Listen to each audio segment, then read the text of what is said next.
Body के अंदर जमे टॉक्सिन्स यानी गंदगी को कैसे निकाल सकते हैं। जैसे ही आप बॉडी में से टॉक्सिन्स निकालेंगे और बॉडी को अंदर से साफ करेंगे तो आपका वजन अपने आप कम होने लगेगा, स्किन साफ हो जाएगी और पहले से बहुत ज़्यादा एनर्जी फील होगी। सबसे पहले तो ये जानना ज़रूरी है कि जब आप कुछ खाते हैं तो उसका बॉडी में जाके होता क्या है। पहले तो खाना आपके पेट में जाता है जहाँ पे वो टूटता है, फिर आपकी इंटेस्टाइन्स में यानी कि आपकी आंतों में, और आखिर में वो वेस्ट बन के बॉडी से बाहर निकल जाता है। लेकिन क्या आपको लगता है कि हर खाने को इस साइकिल को पूरा करने में सेम टाइम लगता है? नहीं, फलों को गुजरने में लगते हैं लगभग 3 घंटे। 1 घंटा आपके पेट में, 1 घंटा आपकी स्मॉल इंटेस्टाइन में और 1 घंटा आपकी लार्ज इंटेस्टाइन में। सब्जियों को लगते हैं लगभग 6 घंटे। क्या आप जानते हैं कि अन्न जैसे कि रोटी, चावल, दालों को कितना टाइम लगता है? लगभग 18 घंटे। अब ये एक एस्टिमेट है आपको एक आइडिया देने के लिए, लेकिन समझना ये है कि जिस खाने में पानी जितना कम होता है उसको बॉडी से निकलने में उतना ही ज़्यादा समय लगता है। अब अन्न को डाइजेस्ट होने में लगते हैं लगभग 18 घंटे, लेकिन हम में से ज़्यादातर लोग तो दिन में 3-3, 4-4 बार अन्न खा रहे हैं। मतलब पहले वाला पचा नहीं, हमने ऊपर से और डाल दिया और फिर नेचुरली पहले वाला खाना बॉडी से वेस्ट के रूप में बाहर नहीं निकलता, अंदर ही अंदर वो सड़ता है, वायरस, फंगस और कीड़े पैदा करता है। आपने शायद लोगों के पेट में कीड़े मिलने वाली स्टोरीज सुनी हो। अब ऐसा तो नहीं कि उन लोगों ने कीड़े खाए, तो वो कीड़े वहां तक कैसे पहुंचे?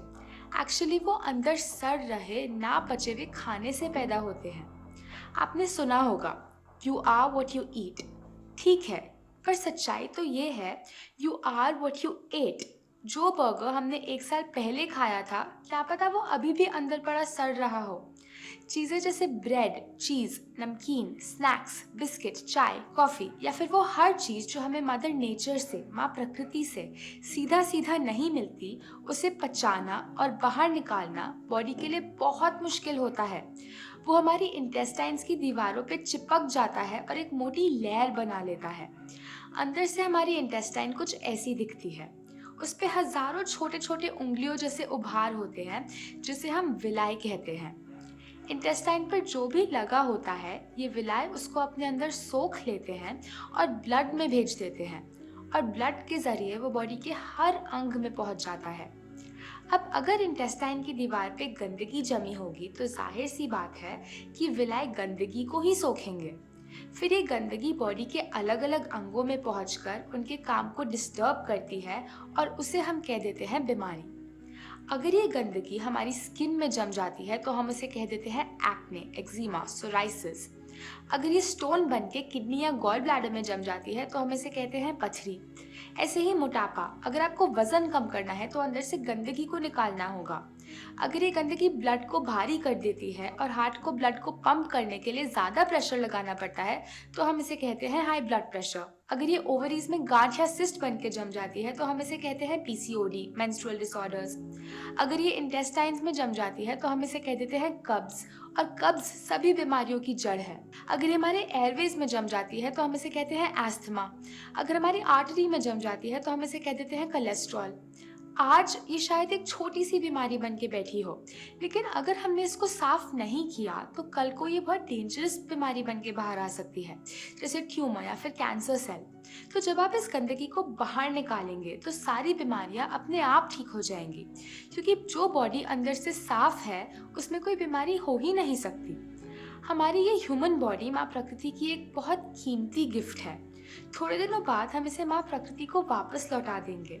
जब तक के लिए हमारे पास है, हमारी ड्यूटी है कि हम इसे साफ रखें, बहुत सारी हेल्थ और एनर्जी के साथ, जैसा उन्होंने इसे हमारे लिए बनाया है। मान लीजिए एक गाड़ी है जो पेट्रोल के लिए बनी है।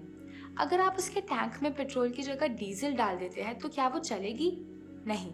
तो पहले आपको डीजल को निकालना होगा और फिर पेट्रोल डालना होगा।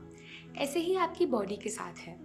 बनी तो थी वो इसके लिए, लेकिन डाल दिया हमने ये, तो कैसे चलेगी? तो पहला स्टेप है गंदगी को निकालना और फिर सही खाना अंदर डालना। इस वीडियो में हम सिर्फ स्टेप 1 की बात करेंगे और अगली वीडियो में स्टेप 2 की।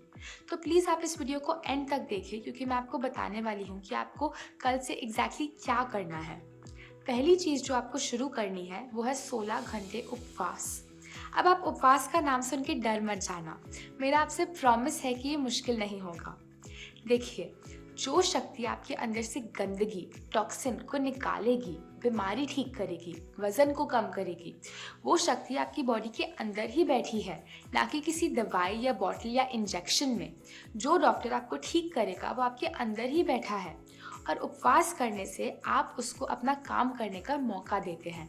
और इसका प्रूफ है, जब आपकी हड्डी टूटती है तो उस पर प्लास्टर लगता है, उसे एक जगह स्टेबल रखने के लिए, उसे आराम देने के लिए। थोड़े दिनों बाद वो हड्डी खुद ब खुद जुड़ जाती है। ऐसा तो नहीं कि उस प्लास्टर में कोई दवाई है। तो वो कौन सी शक्ति है जो इस हड्डी को जोड़ती है? वो है आपकी प्राण शक्ति, यानी कि आपकी हीलिंग पावर। ये प्राण शक्ति बहुत पावरफुल है। अगर ये इतनी बड़ी हड्डी को जोड़ सकती है तो क्या ये आपके सिस्ट या स्टोन नहीं तोड़ सकती?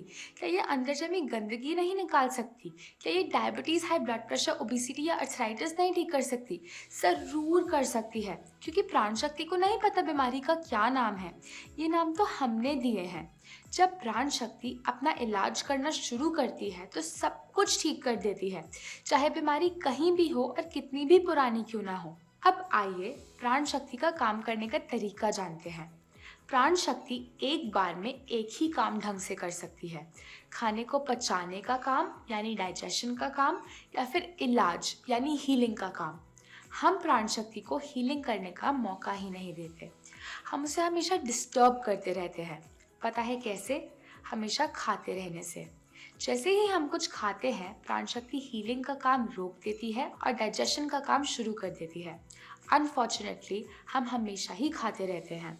नाश्ते में हमने खाए 2 टोस्ट ब्रेड के, वो डाइजेस्ट हुआ नहीं। लंच में हमने चावल और डाल दिए, वो डाइजेस्ट हुआ नहीं। डिनर में हमने 2 रोटी और डाल दी। तो प्राण शक्ति दिन में 24 घंटे, हफ्ते में 7 दिन खाना ही डाइजेस्ट करती रहती है और हीलिंग का टाइम ही नहीं मिलता। अगर आप चाहते हैं कि प्राण शक्ति हीलिंग करे तो आपको समय समय पे डाइजेशन को ब्रेक देना होगा। हम सजेस्ट करते हैं कि आप रोज़ रात 16 घंटे का ब्रेक दें। मान लीजिए आपने डिनर रात को 8 बजे खाया, तो अगले दिन दोपहर 12 बजे तक कुछ मत खाइए। 12 बजे आप अपने दिन का पहला सॉलिड मील